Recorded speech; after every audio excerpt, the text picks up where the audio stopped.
എന്നത്തെയും പോലെ രാവിലെ എഴുന്നേറ്റപ്പോഴേക്കും ആദ്യം തന്നെ ചായ തിളപ്പിച്ചിട്ട് ഒരു ഗ്ലാസ് എനിക്ക് തണുക്കാനായിട്ട് ഒഴിച്ചു വെച്ചു. പിന്നെ ഞാൻ പോയി ബ്രഷ് ചെയ്തു വന്നു. പിന്നെ നമുക്ക് രാവിലെ കഴിക്കാനായിട്ട് ഇഡ്ഡലിയാണ്. അപ്പോൾ ഇന്നലെ രാത്രി വാങ്ങിച്ചതാണ് കേട്ടോ മാവ്. അപ്പോൾ ഞാൻ ഇന്നലെ രാത്രി കഴിക്കാനായിട്ട് ഒരു 2-3 ദോശ എടുത്തിട്ടുണ്ടായിരുന്നു. ബാക്കിയുള്ള മാവാണ് ഇന്ന് ഇഡ്ഡലിക്കായിട്ട് എടുത്തിരിക്കുന്നത്. അപ്പോൾ ഞാൻ മുറ്റടിക്കാൻ പോയപ്പോഴേക്കും ഇഡ്ഡലി വേവിക്കാനായിട്ട് വെച്ചിട്ടാണ് കേട്ടോ പോയത്. മുറ്റോടി കഴിഞ്ഞ് വന്നപ്പോഴേക്കും ഇഡ്ഡലി വന്നിട്ടുണ്ടായിരുന്നു. അത് ഇറക്കി വെച്ചിട്ട് പാല് കാച്ചാനായിട്ട് വെച്ചു. പാല് തിളപ്പിച്ച് ഇറക്കി കഴിഞ്ഞപ്പോഴേക്കും നമ്മുടെ ഇഡ്ഡലി തണുത്തിട്ടുണ്ടായിരുന്നു. അതെടുത്ത് മാറ്റിയതിന് ശേഷം ഒരു തട്ടും കൂടി ഉണ്ട് കേട്ടോ. അപ്പോൾ അതിനും കൂടിയുള്ള മാവ് ഇട്ട് വെച്ചിട്ട് അതും കൂടി വേവിക്കാൻ വെച്ചു.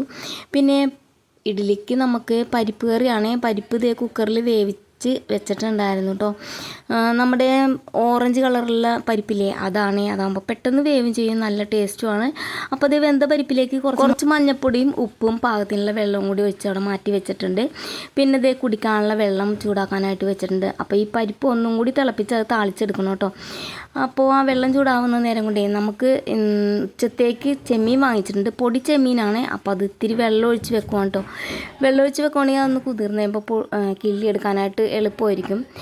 അപ്പോൾ അതവിടെ ഇരുന്ന് ഒന്ന് സെറ്റായി വരട്ടെ. ആ നേരം കൊണ്ട് ഞാൻ റൂം അടിക്കാനായിട്ട് പോകുന്നു. അടിക്കുക മാത്രം ചെയ്യുന്നുള്ളൂ കേട്ടോ, തുടയ്ക്കുന്നില്ല. തുടക്കാൻ ഇനി ബ്രേക്ക്ഫാസ്റ്റൊക്കെ കഴിച്ച് കഴിഞ്ഞിട്ട് പിള്ളേർക്കൊക്കെ കൊടുത്ത് കഴിയുമ്പോൾ എന്താണെങ്കിലും താഴേക്ക് വീഴും. അപ്പോൾ പിന്നെ എന്താണെങ്കിലും തുടക്കണം. അപ്പോൾ അതൊക്കെ കഴിഞ്ഞിട്ട് തുടക്കാമെന്ന് വിചാരിച്ചു. അപ്പോൾ അടിക്കലെല്ലാം കഴിഞ്ഞു. അടുക്കളയും ഹോളും റൂമും എല്ലാം അടിച്ചു കഴിഞ്ഞു. പിന്നെ നമ്മുടെ കൗണ്ടർ ടോപ്പും കൂടി ഒന്ന് തുടച്ച് ഇടുന്നുണ്ട്. പിന്നെ കുറച്ച് പാത്രങ്ങൾ തേക്കാണ്ടായിരുന്നു, അതും കൂടി തേച്ചെടുത്തിട്ട് നമ്മുടെ ചെമ്മീൻ കിള്ളാനായിട്ട് നിന്നു. പൊടി ചെമ്മീനാണല്ലോ, കുറച്ച് സമയം എടുക്കും കിള്ളിയെടുക്കാനായിട്ട്.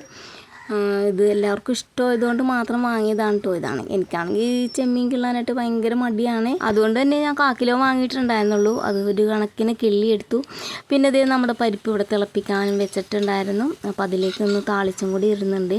കടുക് മാത്രം താളിച്ചിടുന്നുള്ളൂ, വേപ്പിലയില്ല. എന്നും മറന്നു പോകും. എല്ലാ ദിവസവും ഞാൻ ഓർക്കും എടുത്തുകൊണ്ട് വരണമെന്ന്.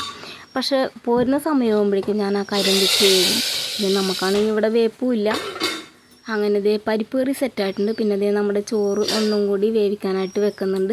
അരി ഒന്നും കൂടി വേവാണ്ട്. ഇപ്പോൾ കുറച്ച് ദിവസമായിട്ട് ഞാൻ ഇങ്ങനെ തന്നെ കേട്ടോ വെക്കാറ്, കുക്കറിൽ ഇടാറില്ല. അങ്ങനെ ചോറിൻ്റെ കലം വെച്ച് ഒന്നും കൂടി വേവിക്കാൻ വെച്ചതിന് ശേഷം മോന് ഇഡ്ഡലിയും പരിപ്പ് കറിയും കൂട്ടി കൊടുക്കാൻ പോവുകയാണ്. ഞാനിനി കുളിയൊക്കെ കഴിഞ്ഞിട്ട് കുറച്ച് നേരം കഴിഞ്ഞിട്ട് കഴിക്കുള്ളൂ. പിന്നെ നമുക്കിനി ചെമ്മീൻ ഫ്രൈ ആക്കി എടുക്കണം. അതൊക്കെ ഇനി അടുത്ത വീഡിയോയിലാണ്. അപ്പോൾ ഇന്നത്തെ വീഡിയോ ഏകദേശം ഇത്രയൊക്കെ തന്നെ ഉള്ളൂ കേട്ടോ. അപ്പോൾ മോന് കഴിക്കാൻ കൊടുക്കുവാണ്.